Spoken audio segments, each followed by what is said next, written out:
ప్రభుం ప్రాణనాథం విభు విశ్వనాథం ஜெகநாதநாதம் சிவாஷ்டகம் சொல்ல வருகிறார் மாருதி வெங்கட்ராமன் ரமேஷ் அவர்கள்.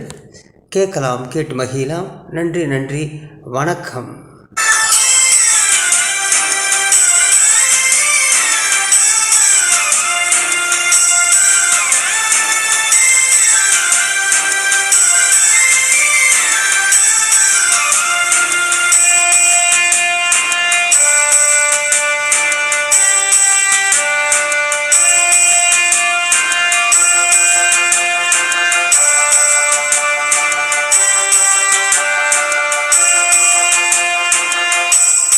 ప్రభు ప్రాణనాథం విభు విశ్వనాథం జగన్నాథనాథం సదానందభాజం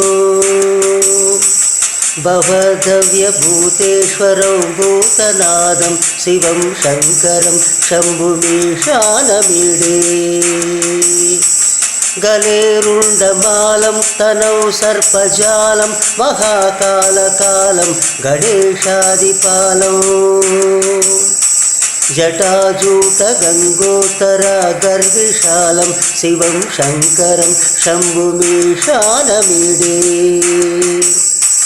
ముదామాకరం మండలం మండయంతం మహామండలం భస్మభూషాధరంతం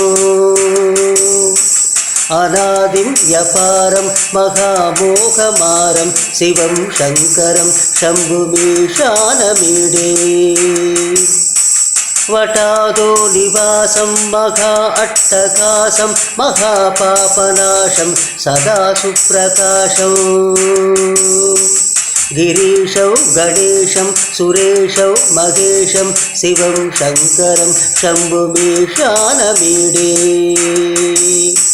గిరీంద్రాత్మజ సంగృహీతార్థదేహం గిరౌ సంస్థితం సర్వదా పల్లగేహం పరబ్రహ్మ బ్రహ్మాదిర్వర్యమాణం శివం శంకరం శంభుమీశానమీడే కపాలం త్రిశూలం కరాభ్యం దధానం పథాంబోజనం రాయ కామం దదానం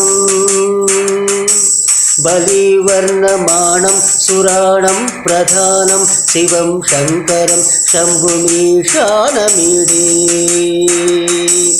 శరచంద్రగాత్రం గణానందపాత్రం త్రినేత్రం పవిత్రం గణేశస్య మిత్రం అపర్ణా కలత్రం సదా సచ్చరిత్రం శివం శంకరం శంభుమీశానమీడే హరం సర్పహారం చితాభూవిహారం భవం వేదసారం సదా నిర్వికారం శ్మశానే వసంతం మనోజం దహంతం శివం శంకరం శంభుమీశానమీడే స్వయం యప్రభాతే నరశూలపాణి పటే సూత్రరత్నం త్రిహ్యాపాప్యరత్నం సుపుత్రం సుధాన్యం సుమిత్రం కళత్రం విచిత్రై సమార్యాద్య మోక్షం ప్రయాతి.